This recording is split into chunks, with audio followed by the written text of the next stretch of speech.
여러분들은 몸에 병이 나거나 아프면 의사가 먼저 생각나십니까? 아니면 목사가 먼저 생각나십니까?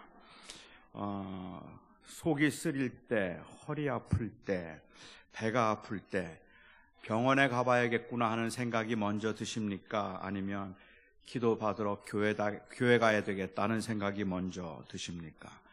아마 어떤 분은 목사도 목사 나름이라고 말씀하는 분도 계실런지 모르겠습니다. 영험하고 기도의 능력이 있어서 병을 아주 잘 고치는 목사라면 의사보다는 목사가 먼저 떠오를 것이고, 의사가 가장 경계해야 할 대상은 목사일 것입니다. 하지만 저처럼 엉뚱한 말을 하는 목사는 떠오르지 않을 것 같아요. 저는 누가 편찮으시다는 소식을 들으면 그러면 걱정이 되어서 전화를 한다든지 아니면 신방을 갈 때가 있는데, 이런저런 데가 아프다는 이야기를 들으면서 대체로 제가 제일 먼저 하는 말은 병원에 가보셨어요? 하는 말입니다. 의사 선생님은 뭐라고 하던가요? 하는 말이 제일 먼저 하는 말이에요. 밤 12시가 넘어서 목사님, 우리 아들이 지금 배가 아프다고 막 떼굴떼굴 굴러요. 어떻게 하면 좋죠? 하고 교인이 전화를 하시면 제가 성수나 아니면 기름을 가지고 즉각 찾아가야 되겠다는 생각을 하기보다 제가 응급실에 전화해 드릴까요? 아니면 어떻게 도와드리면 될까요? 라고 말하니까 제가 생각해도 저는 좀 문제가 많은 목사이기는 합니다. 저는 몸이 아파서 전화하신 분들에게 아무 걱정하지 마세요. 제가 가서 기도하면 곧 괜찮아질 겁니다. 라고 말하지 못하고 병원에는 다녀오셨나요? 라고 말하는 제 자신에 대해서 꽤 심각하게 생각해 본 적이 있습니다. 왜 나는 병원 가지 말고 기다리세요. 제가 장로님들과 함께 가서 기도하면 금방 나을 겁니다. 라고 말을 하지 못할까? 믿음이 부족해서일까? 아니면 체험이 없어서일까? 저는 틀림없이 믿음이 부족하고 그리고 제게 능력이 없는 것은 사실입니다.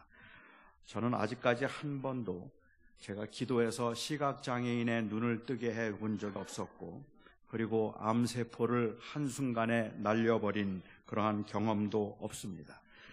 병원에 참 자주 찾아가서 기도하고 그리고 함께 예배도 하고 기도를 하지만 제가 간절하게 기도해서 그날로 퇴원시켜서 데리고 나와본 적이 아직까지는 한 번도 없습니다.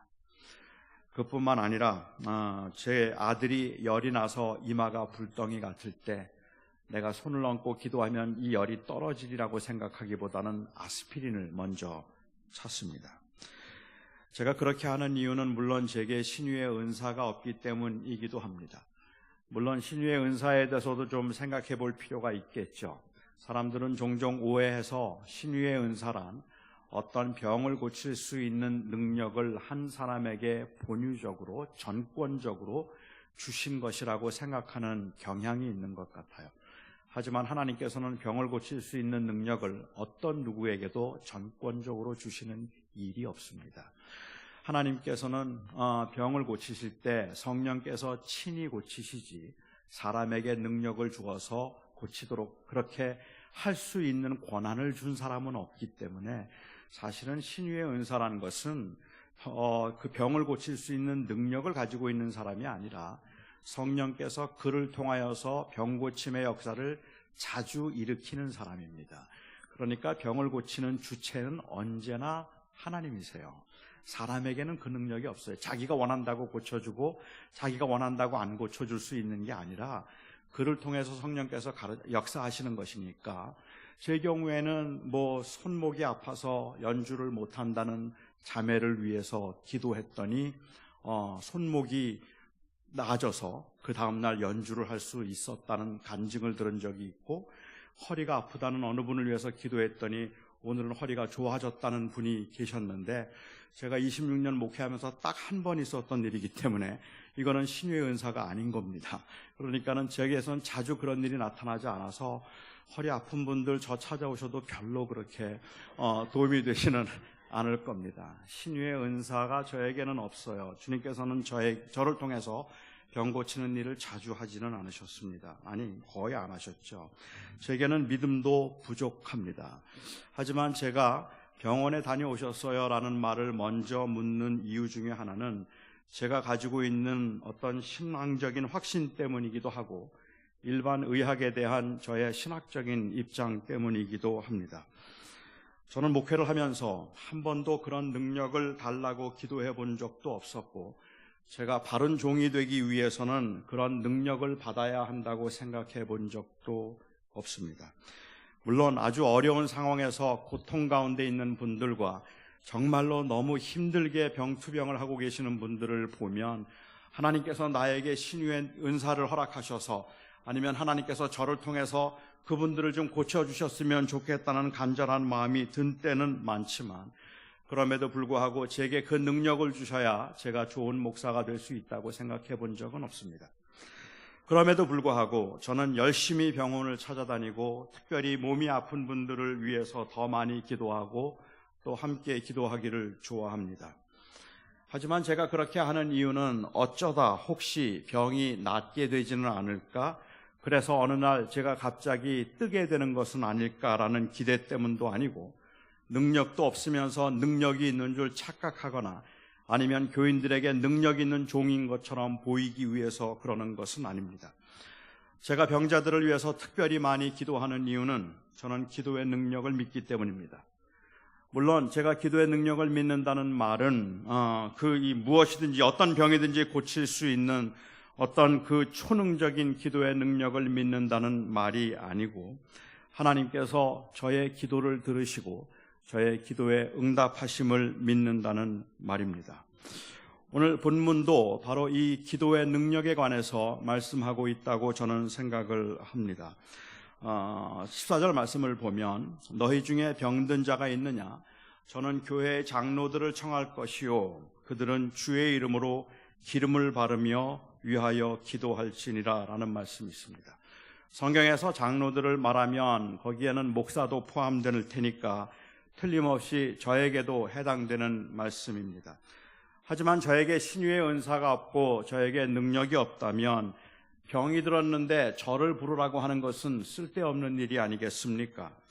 야고보 사도가 빨리 의사를 부르라든지 아니면 교인들 중에 신유의 능력을 가지고 있는 자들을 부르라고 했다면 이해가 되겠는데 목사를 부르라고 했으니까 이는 당시에 모든 목사들이 신유의 능력을 가지고 있거나 아니면 병을 고치기 위한 것보다는 다른 목적으로 목사를 부르라고 한 것이라고 보는 것이 맞을 것 같아요. 저는 후자라고 믿습니다.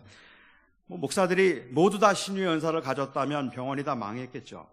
교회는 환자들로 가득 차겠죠. 그것도 문제지만 그것보다는 하나님께서 목사에게 정하신 그 사역과 기능은 분명히 의사의 그것과는 다른 것이기 때문에 그렇습니다. 저는 야고보 사도가 이 말을 하면서 무엇보다 먼저라든지 아니면 의원을 찾지 않고 라는 말을 사용하지 않고 교회의 장로들이라는 말을 사용했다는 것을 주목해 보고 싶습니다. 여기에 병든 자가 있다면 교회의 장로들을 청하라는 말은 교회의 장로들이란 교회의 영적인 지도자들을 의미하고 교인들을 돌보며 그들의 영적인 상태를 책임지는 사람들이라는 의미입니다.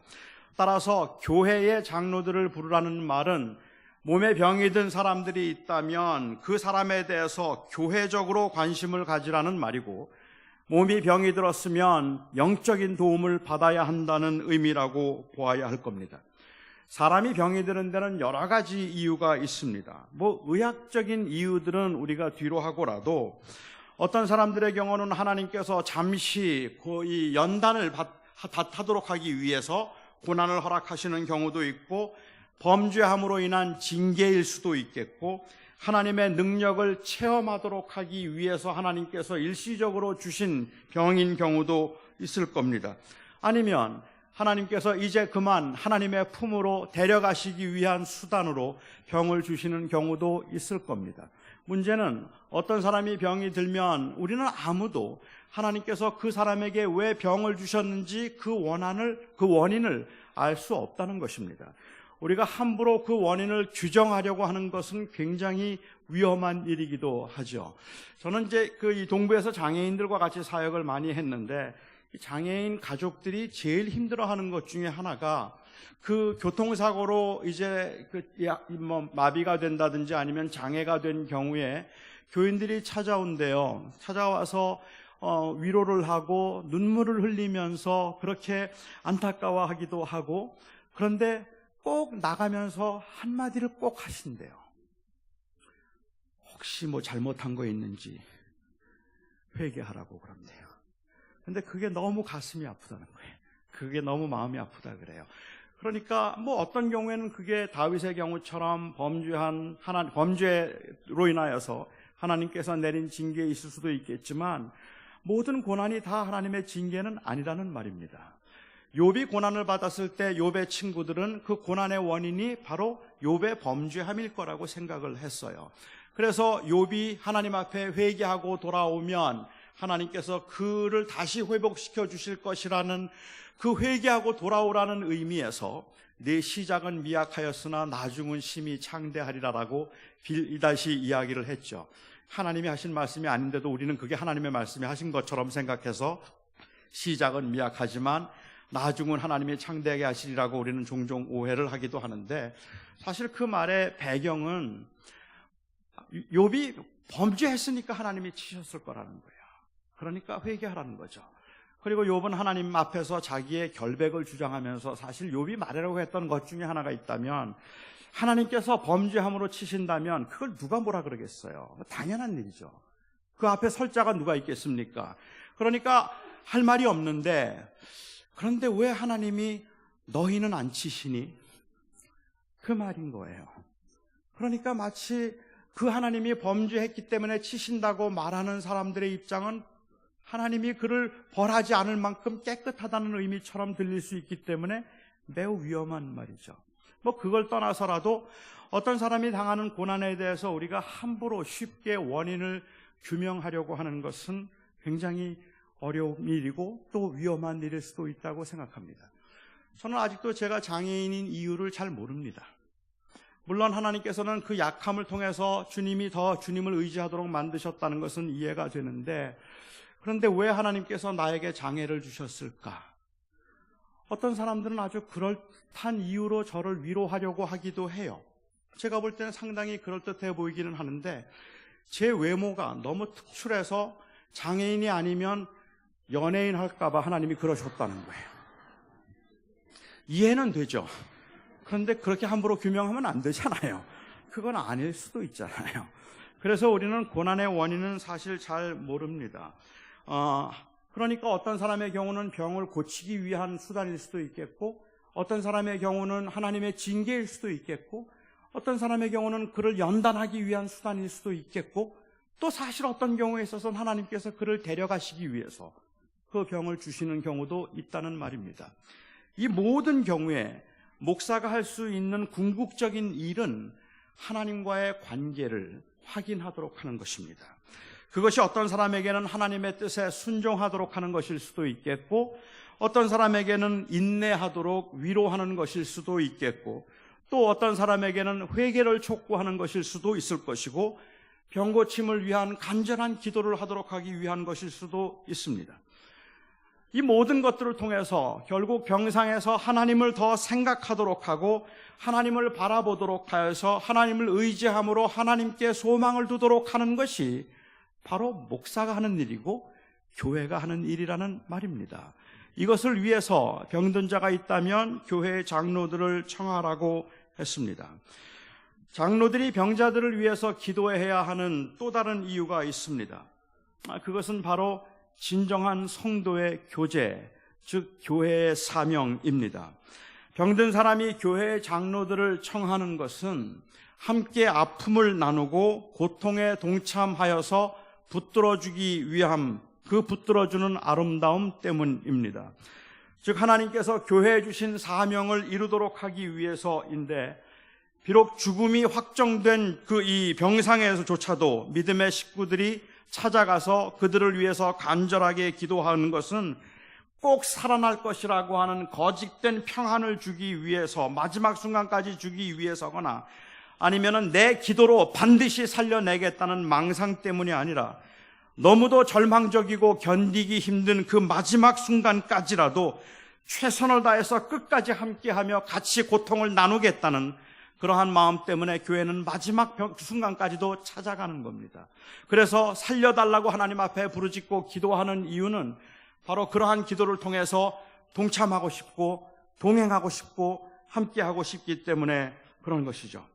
오늘 본문을 보면 사실 좀 몇 가지 주목해야 될 만한 특징이 좀 있는데, 특이할 만한 이야기는 우선은 장로들을 청하면 장로들은 기름을 바르며 위하여 기도하라라고 그렇게 말씀을 하셨습니다. 요즘도 기름을 사용하는 교회가 있기는 합니다. 기름 대신에 성수 혹은 생수를 사용하는 그러한 교회들도 있다고 해요. 여기에 이 기름이라든지 혹은 이 성수가 어떤 마술적인 힘이 있어서 신비한 것이라서 어떤 병이든지 바르거나 아니면 먹기만 하면 낫게 만드는 신비한 것이라고 생각하는 사람들도 있습니다. 그래서 지금도 목사나 장로들이 안수하고 기도한 물은 성수가 되어서 귀신도 쫓아내고 마시면 병도 낫게 만든다고 그렇게 믿는 사람들이 있는 것 같습니다만은, 제가 이해하는 바에는 성경 어디에도 그런 기록이 없습니다. 예수님께서 실로암 물가에서 그 이 소경된 자의 눈을 뜨게 하셨을 때도, 그리고 나만 장군을 요단강에서 고쳐주셨을 때도 그것은 물의 효험이 아니라 하나님의 능력이었습니다. 그 물의 자체에 효험이 있었던 것을, 효험이 있음을 말하기 위해서는 아니었다는 말이죠. 최근에 문제가 많이 되어서 언론에서도 계속 오르내리고 있는 만민중앙교회 이재록이라는 목사가 있습니다.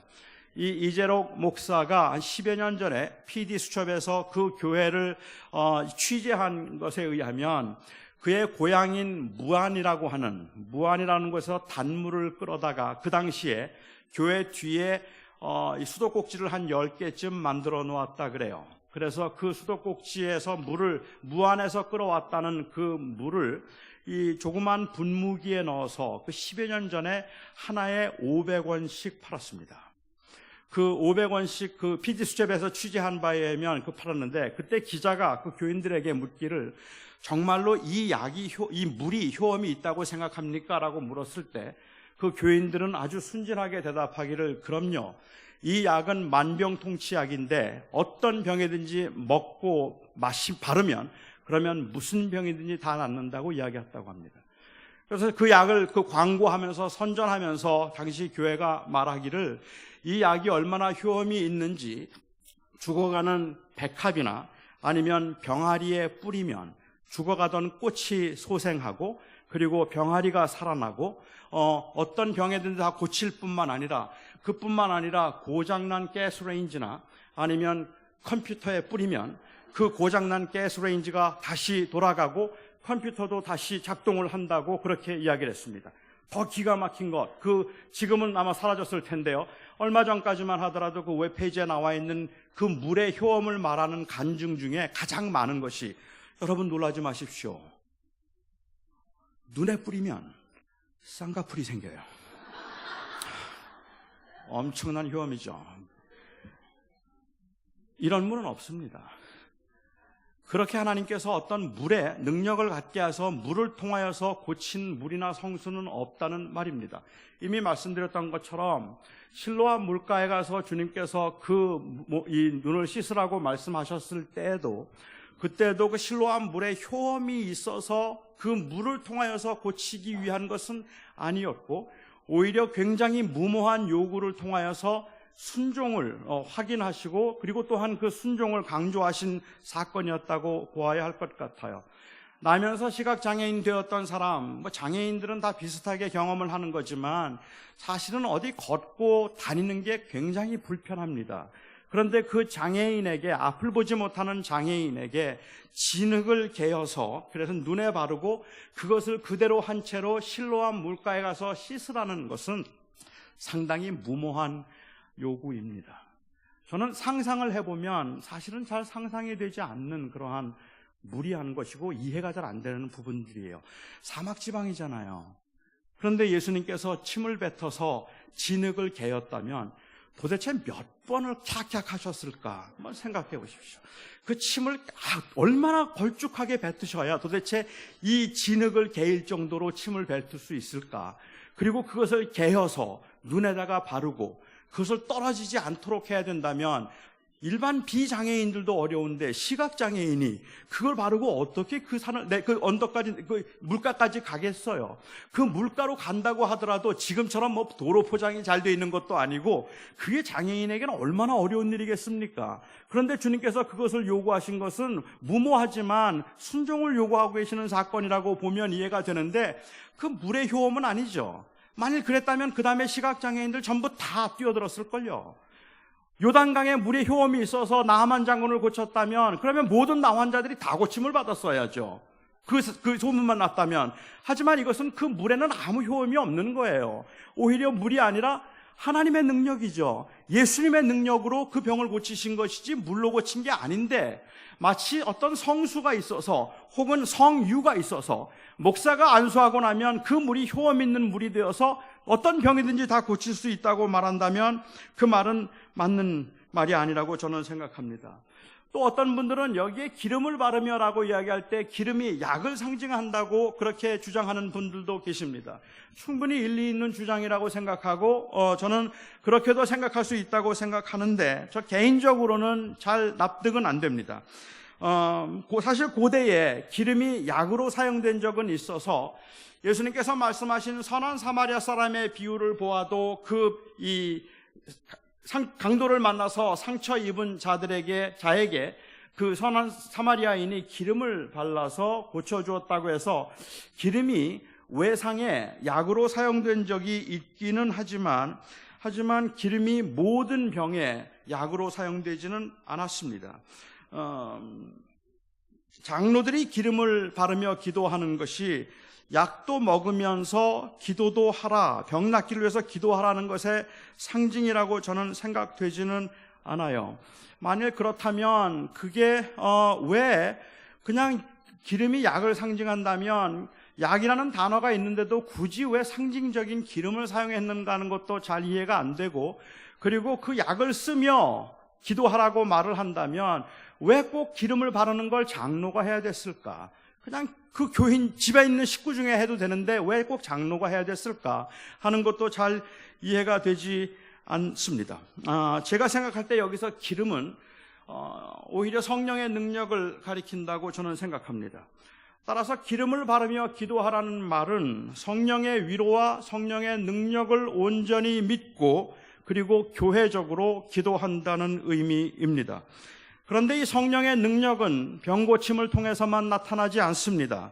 성령의 능력은 우리로 하여금 하나님을 아버지라고 부르고 지극히 어려운 상황에서도 신기할 정도로 힘이 되는 하나님의 위로와 확신을 통해서도 나타나고, 이 성령의 능력은 마음의 평안과 위로를 통해서도 나타납니다.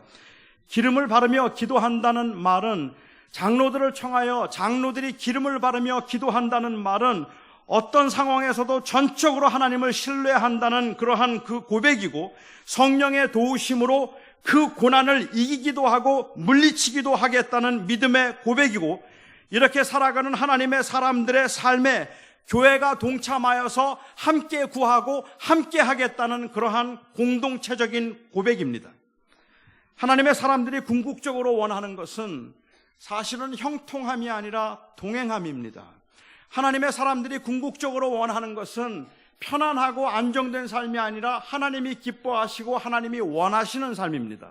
우리가 이 땅에 살면서 우리는 본능적으로 편한 것을 원하고 안전한 것을 원하지만, 하지만 하나님의 사람들이 이 땅에 살아가면서 궁극적으로 원하고 바라는 것이 있다면 단순히 잘 살고 형통한 것이 아니라 하나님과 동행하며 하나님을 기쁘시게 하는 삶을 살고 싶은 겁니다. 고난 가운데 있다 할지라도 하나님을 기쁘시게 하고 싶고, 환난 가운데 있다 할지라도 그 환난 가운데서 하나님을 보고 싶은 겁니다. 우리가 사망의 음침한 골짜기를 다니기도 하고, 그리고 또한 쉴만한 물가에 눕기도 하지만, 우리가 사망의 음침한 골짜기를 다닐지라도 해를 두려워하지 않는 것은 여호와께서 우리와 함께 하심을 알기 때문에 그런 겁니다.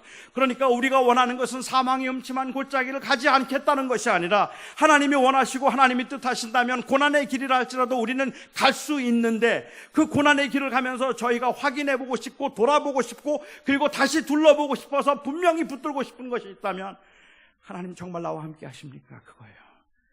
하나님 정말 나하고 같이 가십니까? 주님께서 나와 동행해 주신다면, 주님께서 나와 함께 하신다면, 비록 힘든 길이지만 갈 수 있을 것 같은데 혼자 가는 것 같아서 힘들어요. 하나님이 동행하시지 않는 것 같아서 힘들어요. 그렇기 때문에 우리는 아마도 사실은 편안함과 안전됨을 원하는 것 같지만, 여기 계신 모든 분들이 궁극적으로 바라는 것이 있다면 단순히 그냥 편안한 삶이 아니라 하나님과 동행하는 삶일 겁니다.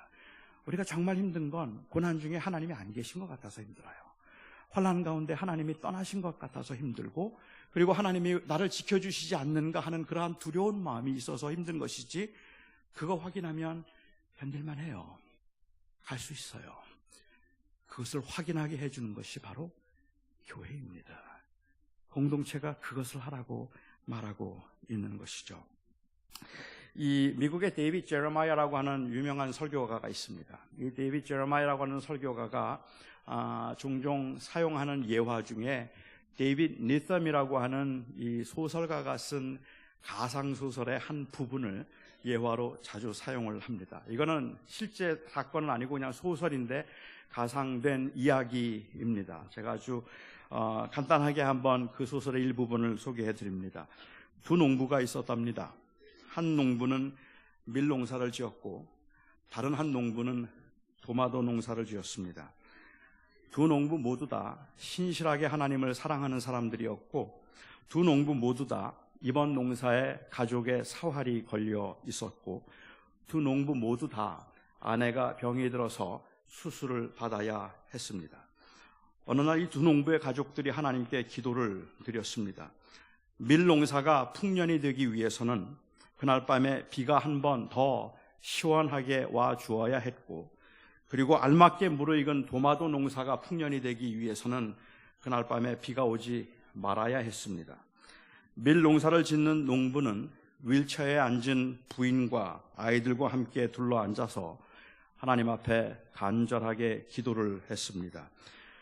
우리의 모든 사정을 아시는 우리의 아버지 하나님, 오늘 밤에 비가 와야 우리 가정이 삽니다. 이번 농사 망치면 집도 그리고 농장도 다 내주어야 하고 제 아내도 수술을 받을 수가 없습니다. 하나님, 우리를 불쌍히 여겨주셔서 오늘 밤에 비가 오게 해 주시옵소서. 어린 아들이 아버지의 품에 안기면서, 아빠, 하나님이 우리 기도 들어주실 거예요. 오히려 아버지를 위로합니다. 그런데 바로 그 시간에 아랫마을에 있는 도마도 농사를 지었던 가족들이 함께 모여서 심히 염려되는 모습으로 기도를 합니다. 하나님, 지난 1년 동안 정성을 다해 지어놓은 농사의 사활이 오늘 밤에 달려 있습니다. 지금까지 저희 가정을 지키시고 인도하신 하나님, 우리 가정의 극심한 어려움과 그 공경을 아시는 나의 아버지 하나님, 우리를 도와주시고 이 밤을 지켜주소서. 주님, 오늘 밤에 비가 오지 않게 해 주시옵소서. 눈물을 흘리면서 간절하게 기도를 하고 모두들 잠자리에 들었지만 아무도 잠을 잘 수 없었습니다. 이럴 때 전능하신 하나님께서 두 농부의 기도를 들으시고 한쪽에는 비가 오게 하시고 한쪽에는 비가 오지 않게 해주시면 얼마나 좋겠습니까? 그런데 대체로 그런 일은 일어나지 않습니다. 한참 시간이 지난 후에 후두둑 빗방울 떨어지는 소리가 들립니다. 밀농사를 지었던 농부의 가족들은 벌떡 일어나서 얼싸안고 춤을 추면서 하나님이 우리의 기도에 응답하셨다고 좋아합니다. 그런데 그 시간에 도마도 농사를 지었던 농부의 가족들은 창문 밖을 내다보며 너무 불안하고 조마조마한 마음으로 제발 이 비가 그냥 지나가는 비이기를 기도합니다. 하지만 빗발이 점점 더 세차게 되더니 폭우가 되어서 밤새도록 쏟아졌습니다. 이른 아침 식탁에 둘러앉은 밀농부의 가족들은 기쁨을 감추지 못한 채 우리의 기도에 응답해 주셔서 감사합니다. 기도를 합니다. 가족들의 얼굴에는 희망이 가득했습니다. 같은 시간 도마도 농사를 지었던 가족들도 아침 식탁에 둘러앉아 기도를 하는데 아버지는 목이 메이고 그리고 마음이 아파서 기도를 할 수가 없었습니다. 쏟아지려는 눈물을 참으면서 아버지는 겨우 기도를 합니다. 주님, 지난밤에 저희 가족은 참으로 간절히 기도했습니다. 그러나 주님, 저희가 원하는 대로 일이 되지 않았습니다. 저희는 주님의 뜻을 알 수도 없고 주께서 어떻게 우리의 길을 인도하실지 주님이 원하심이 무엇인지도 알 길이 없어 답답할 뿐입니다. 하지만 주님, 저희들을 도와주셔서 선하신 하나님을 의지하며 이 고난을 끝까지 극복할 수 있도록 저희와 동행해 주시옵소서. 그리고 5년이 지났습니다. 밀농사를 지었던 농부는 그때의 풍작으로 모든 빚을 다 갚고 아내도 수술을 받고 차도 새로 장만했습니다. 밀농사를 지었던 농부의 가족들은 5년 전 그날 하나님께서 그 가족을 돌보시고 함께 하셨던 것을 기억하며 늘 감사한 마음으로 살았습니다. 도마도 농사를 지었던 농부의 가족들도 여전히 그곳에 살고 있었지만 5년 전에 망친 농사 때문에 밭과 노는 모두 다 다른 사람에게 넘어가서 소작을 하고 있었을 뿐이고 아내는 여전히 휠체어에 앉아 있었습니다. 아버지는 5년 전 그날을 기억하며 가족들을 모아 함께 기도합니다. 주님, 지난 5년이 저희에게는 참으로 힘들고 어려운 시간이었습니다. 하지만 고난을 통해서 주님을 더욱 알게 하시고 주님을 더욱 의지하도록 하셨을 뿐만 아니라 지난 5년 동안 저희와 동행하심을 보여주셔서 감사합니다. 고난과 위기 가운데 드렸던 두 사람의 기도가 각기 달리 응답되었지만 모든 그들의 기도를 통해서 하나님의 함께 하심과 하나님이 동행하심을 그들은 체험했습니다. 여기에 계신 분들 중에는 어떤 분들은 도마도 농사를 지었던 농부의 심정으로 앉아있는 분들도 계시고 밀농사를 지었던 농부의 심정으로 앉아있는 분들도 계십니다. 몇 년 전 그날 하나님께서 나의 간절한 기도를 들으시고 내 아내를 데려가지 않으셨다면, 내 아들을 데려가지 않으셨더라면, 그날 그 사업이 부도만 나지 않게 해주셨더라면 하는 그러한 아쉬운 마음을 가지고 긴 세월을 고난과 아픔 가운데 살아야 했던 분들도 계십니다. 그런 분들이 믿음을 지키며 살 수 있었던 것은 사실은 그러한 그 어려움과 극심한 혼란 가운데 시간이 지나면서 원하는 대로 되어지진 않았지만 하나님의 동행하심을 확인할 수 있었기 때문일 것이고 그 하나님의 동행하심을 확인할 수 있도록 그곳에 있었던 것이 바로 교회였습니다. 그 교회를 통하여서 하나님이 함께 하신다. 하나님이 끝까지 지켜주신다. 그렇게 하나님께서는 우리들에게 말씀하시고 권면하시기 때문에 그렇습니다. 위하여 기도하는 것이 교회의 사명임을 강조하고 있다고 제가 확신하는 또 다른 한 이유가 있다면 16절 말씀처럼 서로 죄를 고하며 병 낫기를 위하여 구하라라는 말씀입니다. 이 말씀은 물론 이미 말씀드린 것처럼 아픈 것은 전부가 다 죄로 인한 것이기 때문에 그렇기 때문에 회개하면 모든 질병이 다 낫게 되리라는 의미가 아니고 꼭 반드시 병 낫기만을 위해서 구하라는 것을 의미하는 것은 아닙니다. 여기서 믿음의 기도가 역사하는 힘이 있어서 그것은 단순히 그 병을 고치는 것이 아니라 restoration을 가능하게 해주는 겁니다. 회복을 가능하게 해준다고 말씀을 하시죠. 질병을 통하여서 허물과 죄를 깨닫게 되는 경우도 물론 있지만 서로 죄를 구하라는 말씀과 병 낫기를 위하여 구하라는 말씀을 함께 언급하고 있는 것은 믿는 사람들의 모임인 교회의 특징을 보여주기 위해서입니다. 서로 용서하고 용서를 구하고 이 땅에 사는 동안에 누구나 불가피하게 당할 수 있는 그 당해야 하는 이웃의 아픔과 고통에 동참해서 함께 아파하고 하나님의 도우심을 진심으로 구하는 것이 교회 사명입니다. 그리고 그것이 바로 본질적인 교회의 특징입니다. 고난을 당하면 기도하라는 말씀을 이론적으로는 잘 알고 있지만 고난을 당하면 고난을 피하게 하시든 고난을 극복하게 하시든 하나님의 선하심만을 바라보며 살겠다는 믿음이 있지만 막상 정말 큰 고난을 당하고 나면 마음이 평안해서 기도가 나오는 것이 아니라 잘하던 기도도 안 나와요.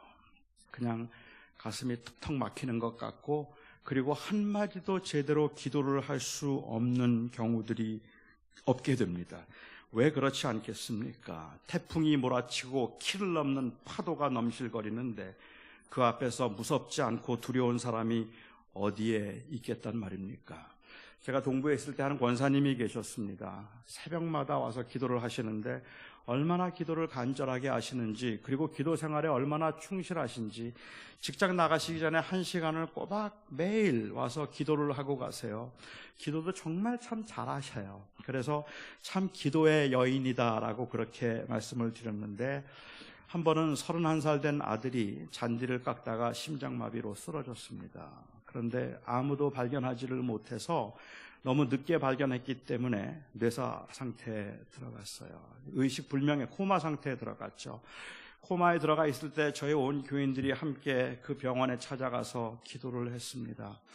한참의 시간이 지나고 난 다음에 의사들이 뇌사인 것 같다고 뇌사 판명을 해야 된다고 하는데 당시 펜실베니아 주에서는 뇌사 판명을 하기 위해서는 한 30분에 걸쳐서 3번의 주기로 실험을 했습니다.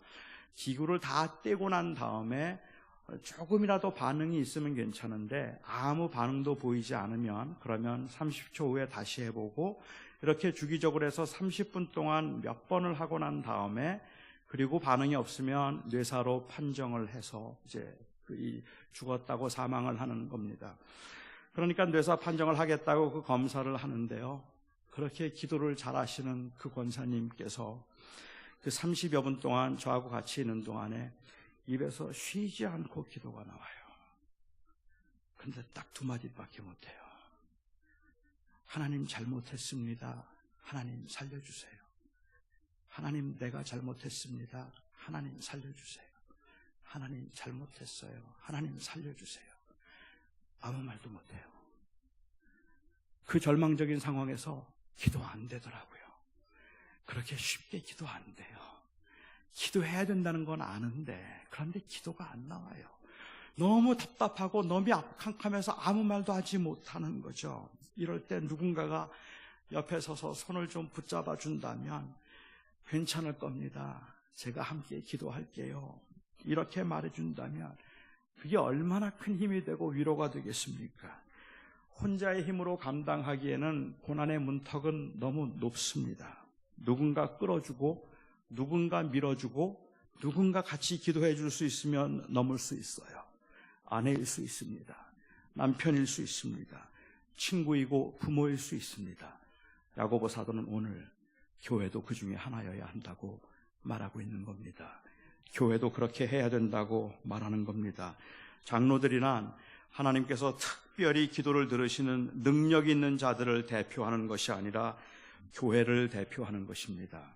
장로들이란 바로 교회를 대표해서 그 교회가 교회 그 지도자들이 그 교인들의 영적인 웰빙을 생각하면서 그 고난과 환난 가운데 하나님의 뜻은 무엇인지 모르지만 설령 하나님께서 그를 데려가시기 위한 그러한 그 수단이었다 할지라도 하나님께서 병을 고쳐주시기 위한 수단이었다 할지라도 하나님께서 때로는 징계하시는 수단이었다 할지라도 그 극심한 환난과 고난 가운데서 결코 혼자 있지 않도록 하고 하나님의 동행하심과 함께하심을 확인할 수 있도록 곁에서 붙잡아주고 위로하고 격려하고 그래서 하나님을 바라보도록 하여서 하나님 앞에서 그 자신을 하나님께 맡길 수 있도록 도와주는 일을 교회가 해야 한다고 말하는 겁니다.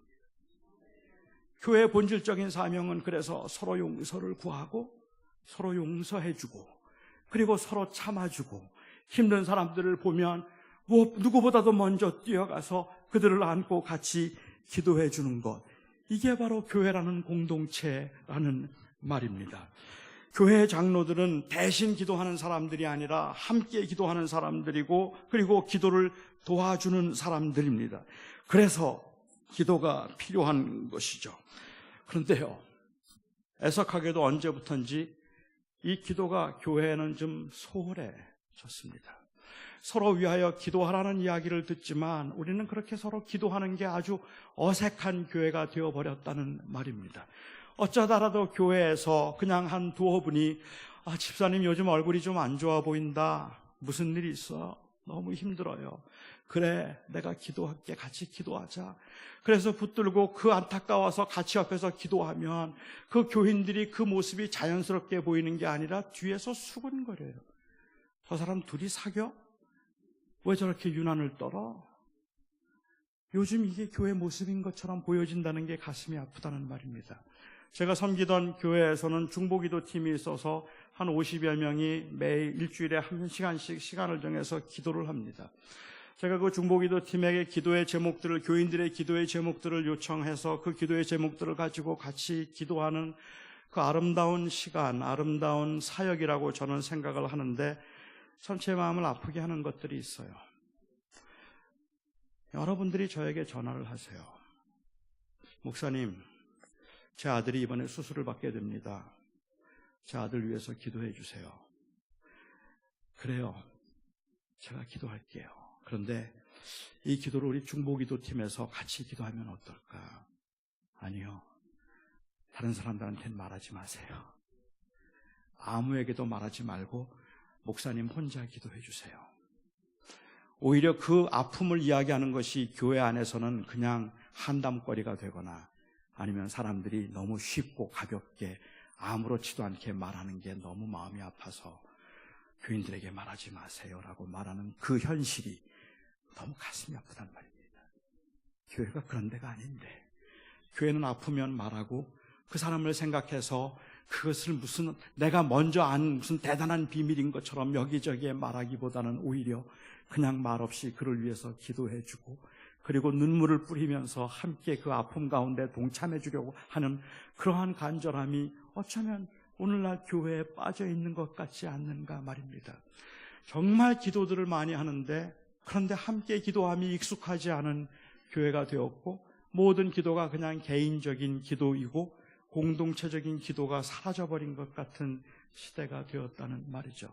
그래서 교회 안에서는 서로를 격려하고 붙들어주며 같이 간다는 생각보다는 오히려 누가 더 빨리 가야 되는가를 생각하고, 같이 웃고 같이 즐기던 사람들도 어느 한순간에 갑자기 경쟁자가 되기도 하고 서로가 상처를 주는 사람들이 되는, 그래서 다투는 경우들도 허다하게 많다는 이야기입니다. 조금 오래전 이야기이긴 하지만 마음을 따뜻하게 해주는 101가지 이야기인가 하는 책이 있었습니다. 근데 미국에서는 치킨숲이라는 책인데, 거기에 세 번째 책에 이런 예화가 하나 나옵니다. 지금은 아마 패럴림픽이라고 이름을 바꾼 걸로 알고 있는데, 옛날에는 스페셜 올림픽이라고 했어요. 장애인들이 하는 올림픽입니다. 장애인들이 이 올림픽을 4년에 한 번씩 올림픽을 하는데, 제가 알고 있는 친구들 중에도 장애인 올림픽에 참가한 친구가 있었어요. 그런데요, 수영선수로 참가를 했는데 한 6개월은 고되게 훈련합니다. 정말 훈련이 쉽지 않아요. 6개월 동안을 그냥 최선을 다해서 열심히 훈련을 합니다. 근데 그 숲키친, 이 치킨숲 책에 보면, 마음을 따뜻하게 하는 101가지 이야기 가운데 보면, 시애틀에서 이 스페셜 올림픽이 있었는데, 이 올림픽에 존이라는 이 아이가 참가하게 되었습니다.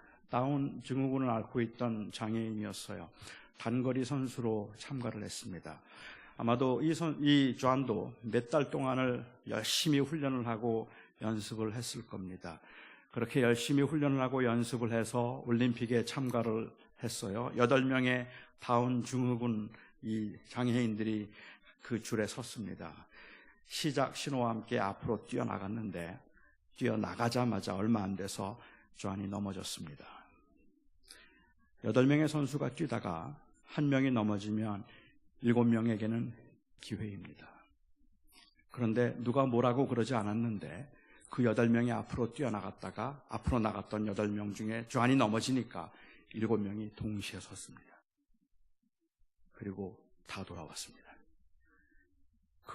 넘어져서 울고 있는 조한이에게 손을 내밀면서 괜찮으니까 일어나라고 그 아이를 일으켜주고 그리고 8명이 손을 잡고 같이 뛰기 시작했습니다.